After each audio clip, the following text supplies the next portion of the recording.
Kerala Congress M സംസ്ഥാന committee അംഗത്തിന്റെ seat വെട്ടി CPIM. Thodupuzha Idavetti പഞ്ചായത്തിലെ നടയം വാർഡിലാണ് പ്രചാരണ പ്രവർത്തനത്തിനിടെ CPIM അപ്രതിഷ്ഠിത സ്ഥാനാർത്ഥിയെ പ്രഖ്യാപിച്ചത്. കേരള കോൺഗ്രസിന് അർഹതപ്പെട്ടത് നൽകിയിട്ടുണ്ടെന്നാണ് CPIMന്റെ ന്യായം.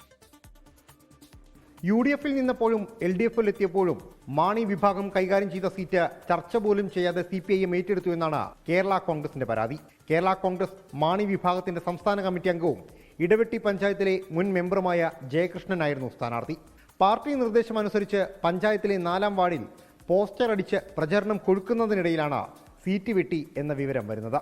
ഞങ്ങളെ കൂടാതെ LDF യോഗം ചേരും, CPM-ഉം CPI യോഗം ചേരുകയും ഞങ്ങളുടെ സീറ്റ് ഏറ്റെടുത്തായിട്ട് ഞങ്ങളുടെ മണ്ഡലം പ്രസിഡന്റിനെ വിളിച്ച് പറയുകയും ചെയ്തു. തീർച്ചയായിട്ടും അതൊരു ഇൻജസ്റ്റിസ് ആണ്. CPM-ന്റെ ഒരു പടലപ്പിണക്കോ അല്ലെങ്കിൽ CPM-ന്റെ ആ വാർഡുമായി ബന്ധപ്പെട്ട ചില പ്രശ്നങ്ങൾ, പ്രാദേശിക പ്രശ്നങ്ങൾ കൊണ്ട് CPM-ന്റെ ഇപ്പോൾ നിലവിൽ എൻ്റെ വാർഡിലേക്ക് വന്നിരിക്കുന്ന സ്ഥാനാർത്ഥിക്ക് 1-ാം വാർഡിൽ മത്സരിക്കാൻ പറ്റാത്ത സാഹചര്യം വന്നു. അതിന് ഉത്തരവാദി, അതിൻ്റെ ഭാരം ഞങ്ങളുടെ പേര് കെട്ടിക്കുന്നത് ശരിയല്ലല്ലോ.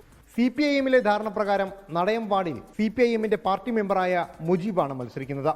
മുന്നണി തീരുമാനത്തിൽ മാണി വിഭാഗത്തിന് ഒറ്റ സീറ്റേ ഉണ്ടായിരുന്നുള്ളൂ എന്നും വേറെ അവകാശങ്ങൾ കേരള കോൺഗ്രസിന് ഉണ്ടായിരുന്നില്ല എന്നുമാണ് CPIM-ന്റെ ന്യായീകരണം.